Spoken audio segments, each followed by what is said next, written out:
दोस्तों, पिछली वीडियो में हमने आपको बॉलीवुड के हीरो धर्मेंद्र के बारे में कई सारे रोचक जानकारी बताया था, जिन्हें आपने खूब ढेरों सारा प्यार दिया। यही नहीं, हमने इससे पहले बॉलीवुड के महान अभिनेता संजीव कुमार साहब के बारे में भी कई सारे रोचक जानकारियां बताया है।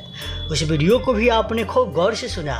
लेकिन आज इस वीडियो में बॉलीवुड के महान अभिनेता या यूँ कह लीजिए बॉलीवुड के पहले सुपरस्टार राजेश खन्ना साहब के बारे में कई सारे रोचक जानकारी बताऊंगा, तो ये वीडियो आखिरी तक जरूर देखें। तो फिर देर क्या, चलिए शुरू करते हैं। राजेश खन्ना साहब का वास्तविक नाम यातिन खन्ना था। उन्होंने अपने काका के कहने पर अपना नाम बदल लिया था। जी हाँ, ये बात बिल्कुल सही है। 1969 से 1975 के बीच राजेश खन्ना साहब ने कई सुपरहिट फिल्में दी हैं। उस दौर में पैदा हुए ज़्यादातर लड़कों के नाम राजेश रखे जाते थे। ये बात आप रिकॉर्ड कर लीजिएगा। फिल्म इंडस्ट्री में राजेश खन्ना साहब को प्यार से लोग काका कहते थे। जब वो सुपरस्टार थे तो एक कहावत बड़ा मशहूर था, ऊपर आका और नीचे काका। आज भी ये डायलॉग जो भी लोग उस जमाने के हैं या यूँ कह लीजिए जो राजेश खन्ना साहब के बारे में दिलचस्पी लेते हैं, वो ये बात सुनकर जान जाएंगे कि ऊपर काका और नीचे काका। अरे ये तो डायलॉग राजेश खन्ना साहब का है। राजेश खन्ना साहब का जन्म 29 दिसंबर 1942 को हुआ था। राजेश खन्ना साहब स्कूल और कॉलेज के ज़माने से ही वो एक्टिंग करना चाहते थे, डांसिंग करना चाहते थे, और उन्हें एक नज़दीकी रिश्तेदार ने गोद लिया था। ये बात बहुत कम लोग जानता है कि राजेश खन्ना साहब के एक रिश्तेदार नज़दीकी लोग उन्हें गोद लिया था और उन्हें बहुत लाड़ प्यार से दुलार से उन्हें पाला था। राजेश खन्ना साहब ने फिल्म में काम पाने के लिए निर्माताओं के दफ्तर में चक्कर लगाए। स्ट्रगल होने के बावजूद वो इतनी महंगी कार में निर्माताओं के यहाँ जाते थे कि उस दौर के हीरो के पास भी वो कार नहीं था। ये बात भी बिल्कुल सही था। राजेश खन्ना साहब ने फिल्म में काम पाने के लिए निर्माताओं के दफ्तर के चक्कर लगाए, लेकिन स्ट्रगल के बावजूद भी वो इतनी महंगी कार रखते थे कि उस ज़माने में निर्माताओं के पास या हीरो के पास वैसी महंगी कार नहीं होता था। बताया तो भी जाता है, प्रतियोगिता जीतते ही राजेश खन्ना का संघर्ष खत्म हुआ। सबसे पहले उन्हें राज फिल्म के लिए जीपीसीपी ने साइन किया, जिसमें बबीता जैसी बड़ी स्टार थी। राजेश खन्ना साहब की पहली प्रदर्शित फिल्म का नाम आखिरी खत है, जो 1966 में रिलीज हुआ था।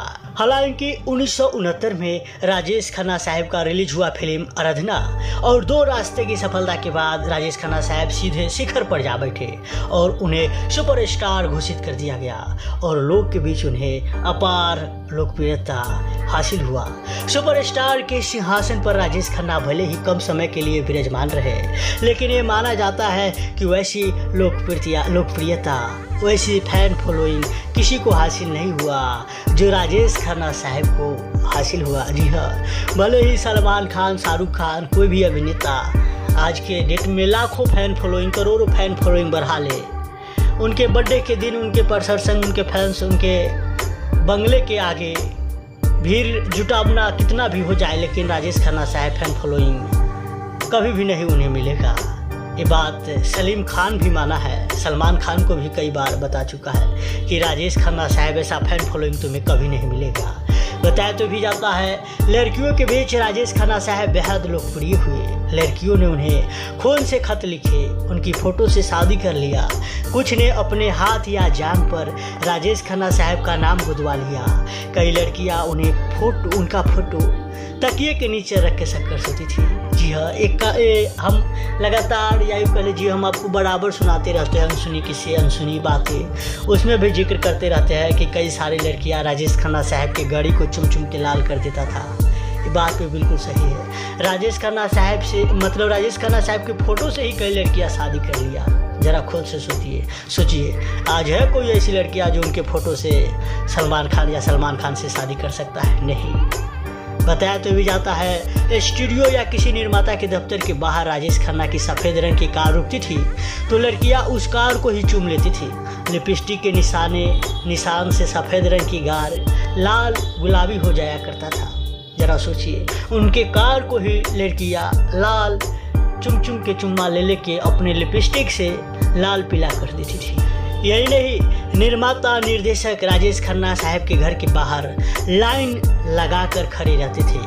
वो मुँह मांगे दाम चुकाकर उन्हें साइन करते थे। राजेश खन्ना साहब के पास इतने प्रोड्यूसर, इतने फिल्म निर्माता पहुंचते थे कि लाइन लगाकर उन्हें राजेश खन्ना साहब से बात करना पड़ता था। और वो भी राजेश खन्ना साहब जो पैसा बोल दे, उनके मर्जी के बिना वो अगर कहते थे मैं उस ज़माने में मैं 1 करोड़ रुपया लूँगा, तो अगर उमर जी फिल्म निर्माता का है कि फिल्म निर्माता चाहे हाँ भैया ठीक है तो ठीक है, नहीं तो जाइए आप। उनके मुँह मांगा पैसा उस ज़माने में हुआ करता था।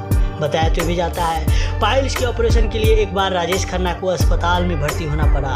अस्पताल में उनके इर्द गिर्द के कैमरे निर्माताओं ने बुक करा लिए ताकि मौका मिलते ही वो राजेश खन्ना को अपनी फिल्मों की कहानी सुना सके। राजेश खन्ना की रोमांटिक हीरो के रूप में बेहद पसंद किया गया।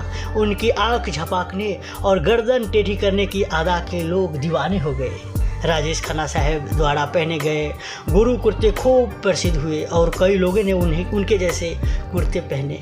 आराधना, सच्चा झूठा, कटी पतंग, हाथी मेरे साथी, महबूबा की मेहंदी, आनंद आना, मिलो सजना, आपकी कसम जैसी फिल्मों ने आए और नया रिकॉर्ड बना दिया। आराधना फिल्म का गाना मेरे सपनों की रानी कब आएगी तू उनके करियर का सबसे बड़ा हिट गीत रहा। ये गीत आज भी बूढ़े लोग या यूँ कह लीजिए उस ज़माने के लोग सुना करते हैं। पहले तो ये गीत रेडियो पर भी खूब बजता है, लेकिन आज भी लोग मोबाइल पे सुना करते रहते हैं, मेरे सपनों की रानी कब आएगी तू। ये गाना उनके करियर का सबसे बड़ा गाना हिट रहा और लोग ये यूँ कह लीजिए गाना ही हिट रहा। बताया जाता है आनंद फिल्म राजेश खन्ना की करियर की सर्वश्रेष्ठ फिल्म मानी जाती है, जिसमें उन्होंने कैंसर से ग्रस्त जिंदा दिली युवक की भूमिका निभाई थी। यही नहीं, बताया तो भी जाता है राजेश खन्ना साहब की सफलताओं के पीछे संगीतकार R.D. बर्मन और गायक किशोर कुमार साहब का अहम योगदान रहा। इनके बनाए और राजेश खन्ना साहब पर फिल्माए अधिकांश गीत हिट साबित हुई और आज भी सुने जाते हैं। किशोर कुमार साहब ने 91 फिल्मों को आवाज़ दिए तो R.D. उनके 40 फिल्मों में संगीत दिया है। वहीं अपनी फिल्मों के संगीत को लेकर राजेश खन्ना हमेशा सजग रहते थे। वो गानों की रिकॉर्डिंग के वक्त स्टूडियो में रहना पसंद करते थे और अपने सुझावों से संगीत निर्देशक के अवगत कराते थे। बताया तो भी जाता है मुमताज़ और शर्मिला टैगोर के साथ राजेश खन्ना की जोड़ी को काफ़ी पसंद किया गया है और मुमताज़ के साथ उन्होंने 8 सुपरहिट फिल्म दी है। मुमताज़ ने शादी कर फिल्म को अलविदा कहने का मन बना लिया। उनके इस निर्णय से राजेश खन्ना साहब को काफ़ी दुख हुआ था। यही नहीं, बताया तो भी जाता है शर्मिला और मुमताज़ जो कि राजेश खन्ना की लोकप्रियता की गवाह रही, क्या कहना है कि लड़कियों के बीच राजेश जैसे लोकप्रियता बाद में उन्होंने कभी नहीं देखी। यही नहीं, राजेश खन्ना साहब आशा पारेख और वहीदा रहमान जैसे सीनियर अभिनेत्री के साथ भी उन्होंने काम किया। खामोशी में राजेश को वहीदा के कहने पर ही रखा गया, बताया जाता है। खैर दोस्तों, ये था राजेश खन्ना साहब की कई सारे अनसुनी रोचक बातें। और आपको ये वीडियो कैसा लगा आप हमें कमेंट में बताइए। और इसी तरह ही आप कोई अभिनेता अभिनेत्री के बारे में रोचक बातें जानना चाहते हैं तो आप हमें कमेंट में पूछिए, हम आपको ज़रूर बताएंगे। और इस वीडियो को शेयर कीजिए और नीचे लाल बटन दबाकर इस चैनल को फ्री में सब्सक्राइब कीजिए।